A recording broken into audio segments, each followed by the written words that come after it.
When we left off last week, you were following the path of Alexander the Great, who had left Macedonia, who had come down here and been crowned Pharaoh of Egypt, and then had headed to the east to try to hunt down the Persian leader of Darius. And that's where we're going to pick up our story today and talk about his return trip home. So by the time he gets throughout the midway part of Persia, Alexander now reigns as the kind of unchallenged ruler of Southwest Asia. But he was really more interested in expanding his empire than in governing it. He left the ruined Persepolis to pursue Darius and to conquer Persia's remote Asian provinces. Darius's trail led Alexander to this deserted spot south of the Caspian Sea, right up in here. There he found him already dead, though. It was really frustrating. He'd been murdered by one of his own provincial governors, so Darius is dead. Rather than turn around and go back to Babylon, though, Alexander decides that he and his men are going to continue eastward. During the next 3 years, his army fought its way across these desert wastelands and the mountains of Central Asia. This must have been a really difficult journey for these men. 3 years of that away from their families. He pushed on, hoping to reach the furthest edges of the continent. He had a ways to go, but didn't know that. In 326, Alexander and his army reached this area of India. They reached the Indus Valley at the Hydaspes River, and a powerful Indian army blocked their path.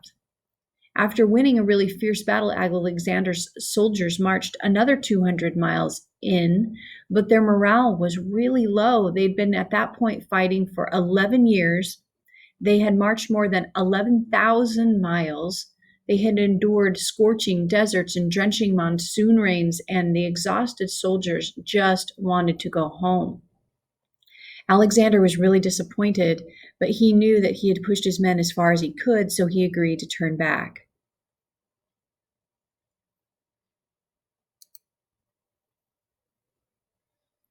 So at the point that we were talking about, they had reached down into here, and now they're turning back. It's possible that Alexander thought that he was going to be overthrown or something. I mean, it's possible that the men were in that situation where they were just ready to be done. So he conquers part of India, and then he turns back. The problem is that Alexander does not make it back home. By the spring of 323 BCE, Alexander's army have reached Babylon, but restless as always, Alexander announces plans to organize and unify his empire. He was going to construct new cities and roads and harbors and conquer Arabia. However, Alexander was never able to carry out those plans. He became really ill with a fever and died just a few days later. Some sources say he was 32 years old. Some sources say he was about 33 years old. After Alexander died, the Macedonian generals fought amongst themselves for control of the empire. Eventually, 3 pretty ambitious leaders won. Antigonus became the king of like this old area here, kind of the original area of Macedonia and the Greek city-states. Ptolemy seized Egypt. This became a dynasty here, and that Ptolemy dynasty, like Cleopatra the 13th, the one that you're most familiar with, was actually a Ptolemy. So she was actually a Greek. She wasn't even Egyptian, but she is an ancestor to the group that took over at this point. So the Ptolemies seized Egypt and took the title of pharaoh there and established a dynasty that would be long-lasting. And then so the Seleucid dynasty took most of the old Persian Empire, which became known as the Seleucid Kingdom. Ignoring the democratic traditions of the Greek polis, these rulers and their descendants governed with complete power over their subjects. So they did not govern like old Persia. Alexander's conquest had a really interesting cultural impact. First of all, Alexander married and encouraged his men to intermarry with women along the way so that there would be connections and ties. It is said that Alexander even married one of Darius's daughters.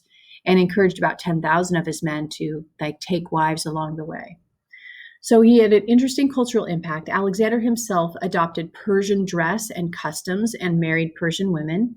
He included Persians and people from other lands in his army. And as time passed, Greek settlers throughout the empire adopted the new ways. And this new culture became a blending of the Persian, Egyptian, Indian, and Greek influences, and they became known as Hellenistic culture. Okay, we don't want that.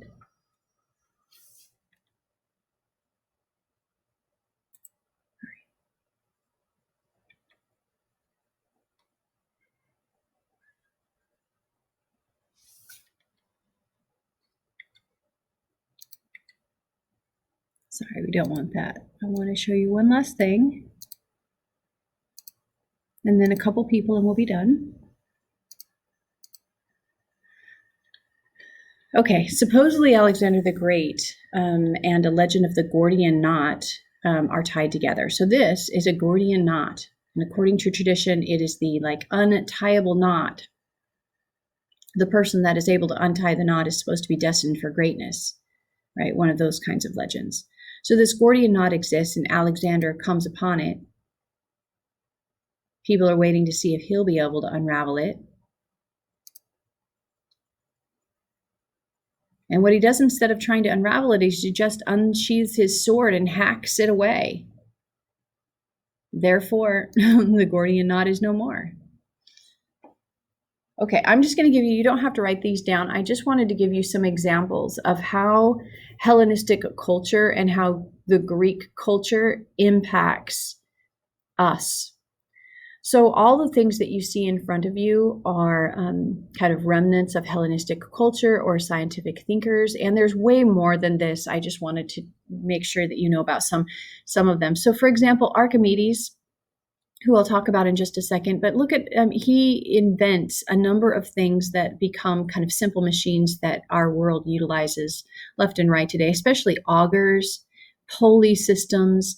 Archimedes is largely responsible for calculus. He finds the volume of cylinders, for example, and I think is responsible for pi, the calculation of pi.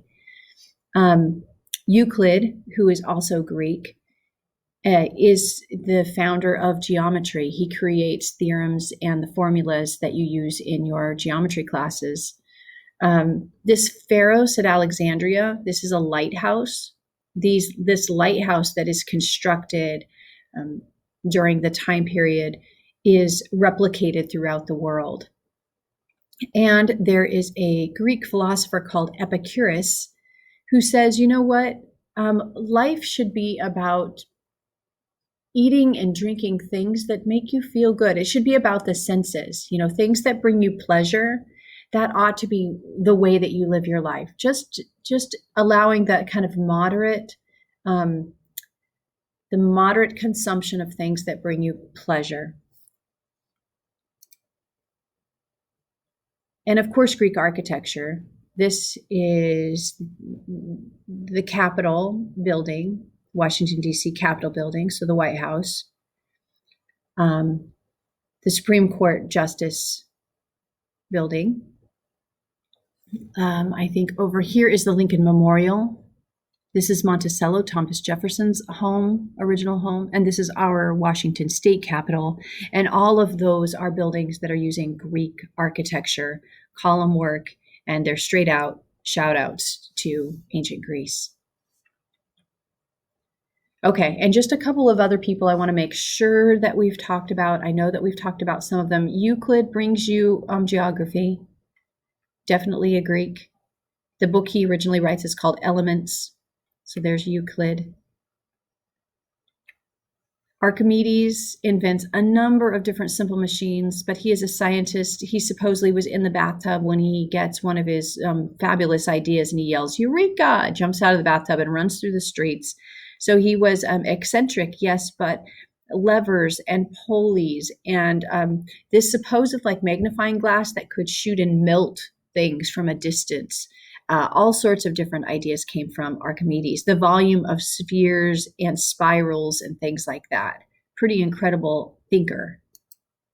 Some people say the most incredible of scientific thinkers.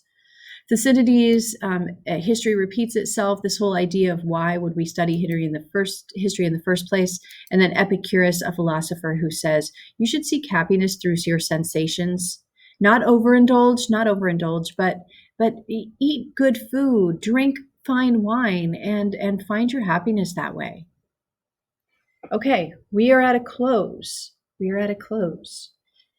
Please review carefully the information that we've covered over the course of the last 2 weeks and be prepared for an exam, which is coming up the next time we meet.